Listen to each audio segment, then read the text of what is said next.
What's up everyone, my name's Gary, and today we're exploring Klepzig Mill. I don't know if I'm pronouncing that right, but that's the way it looks like, Klepzig. And this was built by Walter Klepzig in 1928. He saw logs into boards for his neighbors, and it says on here he saved good boards for use in building coffins for his neighbors. What this is a lethal turbine that we're going to see in here, and it says it was adequate enough to power the mill and provide electricity to a small community. So this is referred to as a sawmill house, and the reason they call it this is basically instead of a studded framed house, we just have these boards that go like this, and this could be constructed, it said quickly, by 1 or 2 people. And I can see how that would be the case. You know, the structure really reminds me of a channel I watch called Ghost Town Living. Yeah, this looks like a lot of what his buildings were and are to this day.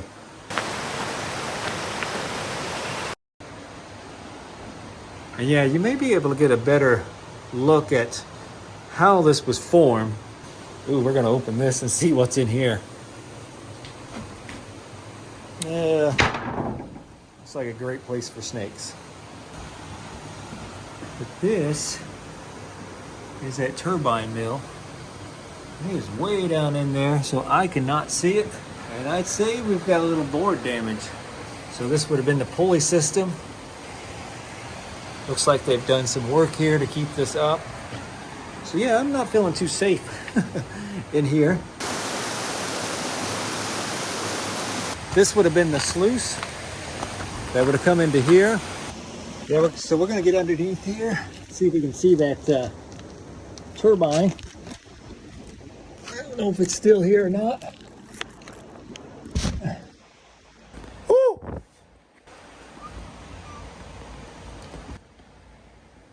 Yeah, that's pretty darn neat. I can imagine the water coming in here to the top, and then, you know, it just circulating here. I'm not for sure how it went out though.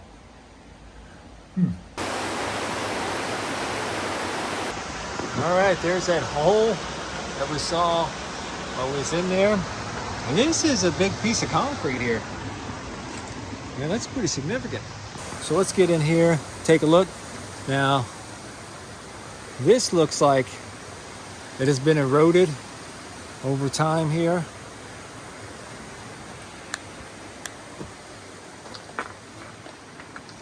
Yeah, and that's where that turbine is located. Yeah, you can see what this is resting on. Yeah, it's hard to believe this place is still standing. Yeah, but pretty neat though. We can follow this up here. This is one of the first dam structures for the sluice, and it's still got the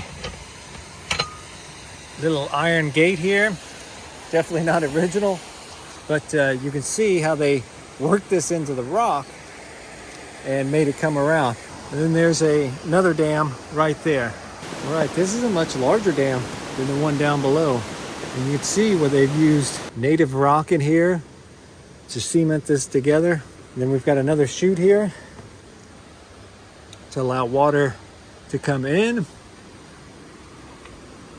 and it just keeps going here. And actually you can see where it continued right through here and over there also.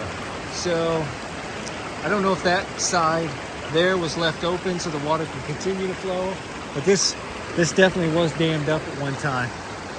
And right over there is the mill.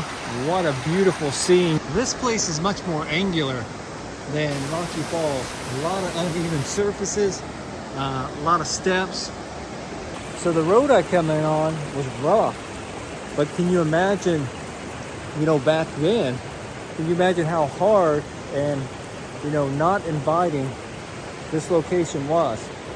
I mean, even still today, this is pretty deep into the Ozarks, and the road is rough. The road is The road is bad, but if you take your time, got a little bit of high clearance, should be able to make it fine.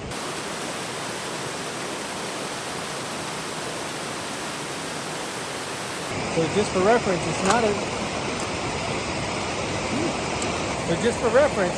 it's not always easy to get across this shut-ins to that other side. So during, average water or lower water, you can crawl all around here. This is the waterfall on the other side. It's actually a lot bigger than the other one. But yeah, isn't that beautiful? Nice sweeping cascade. I believe I was able to stand on this side, get this cascade, and get the mill in the background. And if I can find them, I'll post them here so you can take a look at them. So oddly enough, it seems like we've got a little spring house here. I think it starts there. And yep, it runs out over here. I'm not for sure why they would have had a spring house. Maybe this water was cooler. They could have stored some stuff in here. We've got another pit over here. So this is still the same design, the same structure that we saw over at the mill. And it is a lot cooler in here. But yeah, it just looks out on the shut-ins. Missouri is truly filled with scenic places that are just waiting to be explored. It is my privilege to attempt to give you a glimpse into this beautiful region called the Ozarks. Blue Spring is one of Missouri's deepest springs at over 310 feet. This is enough water to completely submerge the Statue of Liberty and still have its torch 5 feet underwater. Click below for the next video in the Missouri Ozark series.